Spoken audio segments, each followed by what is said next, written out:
तर तिकडे छत्रपती संभाजीनगरच्या पैठण तालुक्यातील आगलावे गेवराई या ठिकाणी शेततळ्यामध्ये बुडून 2 भावांचा मृत्यू झालाय। ते दोघे देखील मासे पकडण्यासाठी गेले होते आणि त्याच वेळेस ही घटना घडली आहे। सतीश आगळे आणि गौरव आगळे असं या 2 भावांचं नाव आहे। शेततळ्यामध्ये मासे पकडत असताना जाळीमध्ये त्यांचा पाय अडकला आणि यातच त्यांचा मृत्यू झालेला आहे।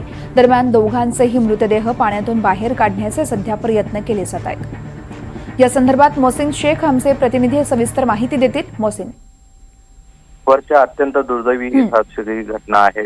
पैठण तालुक्यातील गेवराई आगलावे म्हणून एक गाव आहे आणि तिथे आगळे कुटुंब राहतात आणि या कुटुंबाच्या जवळच्या घरात लग्न होतं आणि त्यामुळे सगळं कुटुंब लग्नासाठी गेलं होतं। मात्र यावेळी घरातील सतीश आगळे आणि शिवाजी आगळे गौरव आगळे हे दोन्ही जे आहे तर घरीच होते आणि घरी कुणी नसल्यामुळे ते शेतातील शेततळ्यात मासे पकडण्यासाठी गेले आणि याच वेळी त्यांनी या शेततळ्यात जी जाळी असते मासे पकडण्याची ती फेकली।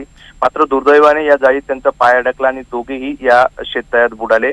त्यांनी तिथं आरडाओरड सुद्धा केली, मात्र परिसरात कोणीच तिथे उपलब्ध नव्हतं आणि या दोघांचा या पाण्यात बुडून मृत्यू झाला आहे। आता या दोघांचा मृतदेह काढण्याचं काम जे आहे तर परिसरात सुरू आहे।